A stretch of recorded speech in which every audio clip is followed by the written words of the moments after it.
Hello, I'm Steve Weber, the host of Book Cheapskate. We're running down the top 10 free Kindle books featured today on bookcheapskate.com. Happy Monday, everyone. It's October 6, 2025. As always, I'm joined by my co-host and bookworm sidekick, Cassandra. Good morning, Cass. Good morning. Ready to dive into some free reads. Absolutely. We've got the top 10 list right here from the site. Let's jump straight in. Our goal today, find the hook for each one, figure out why it's free today, and help you decide which ones to grab, like right now. Sounds like a plan. 10 books, quick takes, find the gems before they go back to full price. Exactly. Okay, book number 1. This is The Billionaire's Fake Fiancé by J.S. Cooper. Contemporary romance. Ah, the fake relationship trope. Always popular. Right. But the setup here is kind of funny. Yep. The whole thing starts because she just wants a table at a really fancy restaurant, the week before Christmas. Just for a table. Seriously. Yep. She uses the name Max Parker. Richest guy in New York apparently gets the table, then uses it again for a club. And then, this is the best part, she uses it to justify buying herself a Chanel handbag and Prada shoes. Okay, I love that. It starts small, almost relatable, like who hasn't stretched the truth a tiny bit, but then it snowballs. Totally. But then, Max Parker finds out. Ooh, okay, so busted. What happens? Well, instead of just telling her off, he blackmails her. High-stakes blackmail. She has to pretend to be his actual fake fiancé to keep her apartment. There's the real conflict driver. Loss of home, that's serious leverage. Yeah. But she doesn't just roll over, right? I saw she has her own secret plan. Exactly. She forces him to follow her rules. So it's high stakes, but she still has agency. Fun stuff. Definitely high stakes fun. Okay, what's next? Number 2 takes a sharp turn. Chasing the Sun by Bob Mayer. Military thriller. Right. This is part of the Green Berets series, book 9, I think. So established world, established fans. Yeah, and the hook is personal. Former Green Beret, Horace Chase, finds out he has a son he never knew about. Okay, family drama, but it's a thriller, so there's more. Oh, yeah. The son is accused of murder, and the victim. Only the grandson of the most powerful woman in Charleston, who is naturally out for vengeance. Wow, okay. Powerful enemies from the get-go. And it gets messier. The investigation immediately gets tangled up with a huge multi-million-dollar land deal for Defusky Island. So you got personal stakes, local power plays, big money. And probably some shadowy stuff, too. It's that kind of series. You guessed it. There's this organization called The Cellar. Apparently they police covert ops, so it escalates quickly beyond just a local murder. The theme seems to be, nothing is what it seems. Classic thriller territory, layers upon layers of secrets. Okay, intriguing. Where do we go for number 3? Back to romance, but a different flavor. The Marriage Solution by Stephanie Rose. This one feels like later in life romance, maybe? And definitely Marriage of Convenience. Marriage of Convenience. Okay. Why this time? Not blackmail, I hope. Nope, much more practical. Julie gets an unexpected diagnosis. She's down on her luck, and her best friend, Landon, who's described as hot and protective, naturally proposes. At the Bellagio, no less. So, romantic setting, but why? Health insurance. Oh, wow, okay, that's modern. And kind of heartbreakingly pragmatic. Isn't? And the convenience part seems built in because he lives miles away. Yeah. Simple, right? Keep it transactional. But it never stays simple in these books, does it? Never. His job relocates him to New York. Suddenly, they have to actually live together as a married couple. Uh-huh. Forced proximity strikes again. And the book mentions the exact moment things shift the second our lips touched at the altar. Yeah. So that fake boundary, gone. The convenience crumbles. Yeah, that's what readers want, right? The moment the fake starts feeling very, very real. Interesting contrast to the first one. Okay, number 4, Pawns in the Bishop's Game by Amelia Finn. The category listed is action and adventure, but it feels like, dark romance. Heavy stuff. Definitely sounds darker. What's the setup? The male lead is Kane Bishop. He's a cartel enforcer, known for, and I quote, his body count. Whoa, okay, so not your typical romantic hero. Not at all. Wow. And the protagonist, she has a law degree, common sense, but somehow finds herself half naked in Kane's apartment while he's literally stitching up her wounds, and she's hiding from her cop brother. Good girl, meet very, very bad boy. Forbidden love to the extreme. The cop brother adds a whole other layer of danger. Absolutely. It's that collision. Law versus crime, safety versus danger. Yeah. All wrapped up in this intense attraction. The hook is that impossibility, that danger. Yeah, the appeal of the forbidden. Got it. Okay, what's book 5? Book 5 brings back J.S. Cooper. Second one on the list today. This is Worst Date Ever. Okay, the title says it all. Romantic comedy this time. Definitely rom-com. And the setup is gold. It's been 1 year, 2 months, and 17 days since her last date. Her friend Abby signs her up. Uh-oh. Set up by a friend rarely goes smoothly in fiction. Or in life sometimes. And this date, it cost her $500, her dignity, her patience, and lasted 10 hours and 33 minutes. 10 hours. Oh my God, that is the worst date ever. Who is this guy? Jack Morrison. But here's the kicker. The very next day, she's at a family thing, pretending to be someone's fake, plus one another fake relationship. No, don't tell me. Guess who shows up? Jack Morrison, the worst date ever. Ingo. And what does he do? Starts blackmailing her.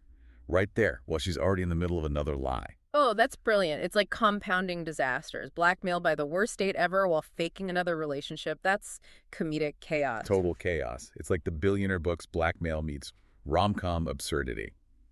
Okay, let's shift gears again.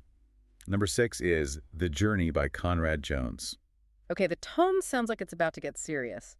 Thriller. Yes, but a very different kind. More of a poignant survival thriller.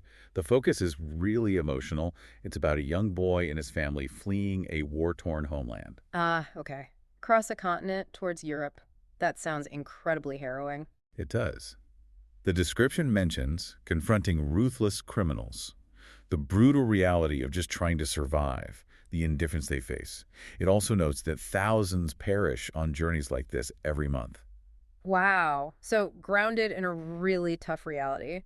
Inspired by a true story, it says. Yeah, inspired by a true story. And it's being compared to stuff like The Pianist and American Dirt. So expect a heartbreaking, but probably very fast-paced, intense read. That's powerful, using the thriller structure for that kind of story. Yeah, that hits hard. Okay, what's number 7? Lighter, hopefully. A little lighter, yes. Back to romance. Unwrapping Jade by Melanie Shawn.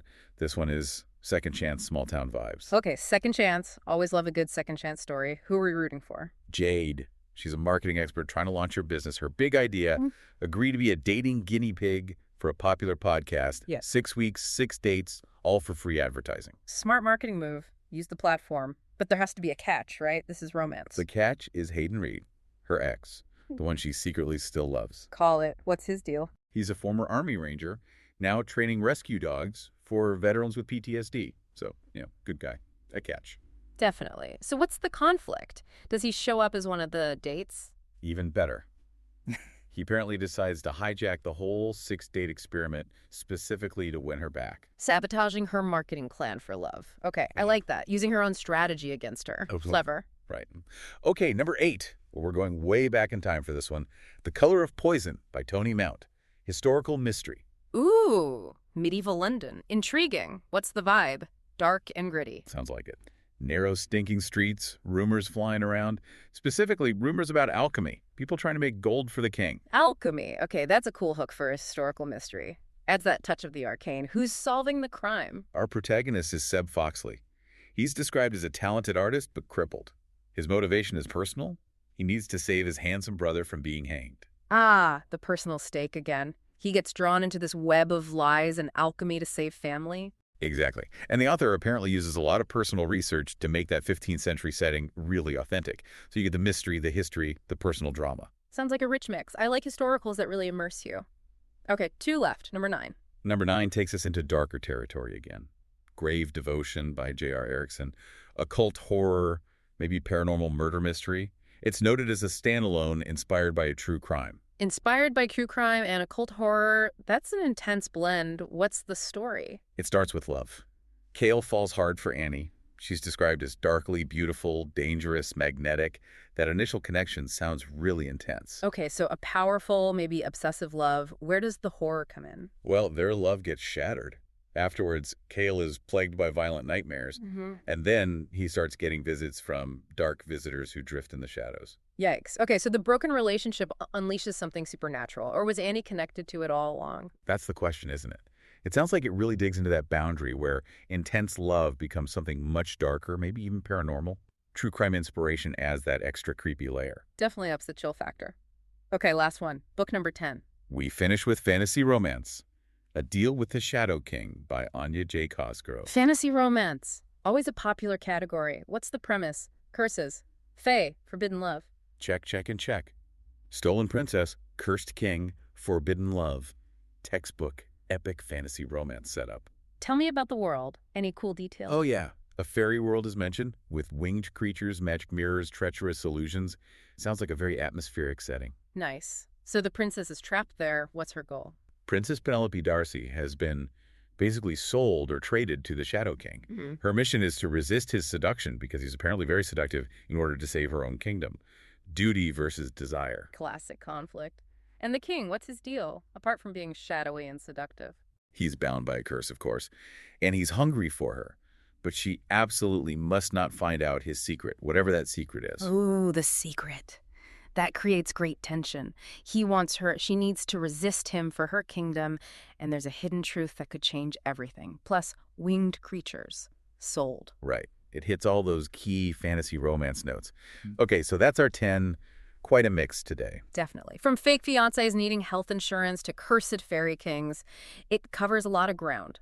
The common thread seems to be intense situations forcing people together, doesn't it? Yeah, whether it's blackmail, a murder investigation, a war zone, or, a magical curse, high stakes, high pressure.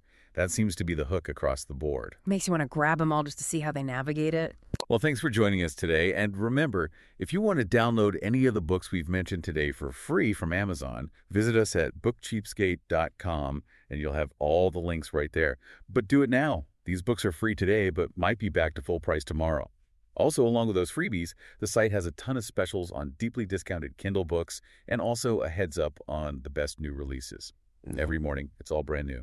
Cass will do it again tomorrow. Sounds great. See you then. Until then, keep on opening new worlds with great books without opening your wallet. And whatever you do, remember this: when you read, Your mind becomes its own kingdom.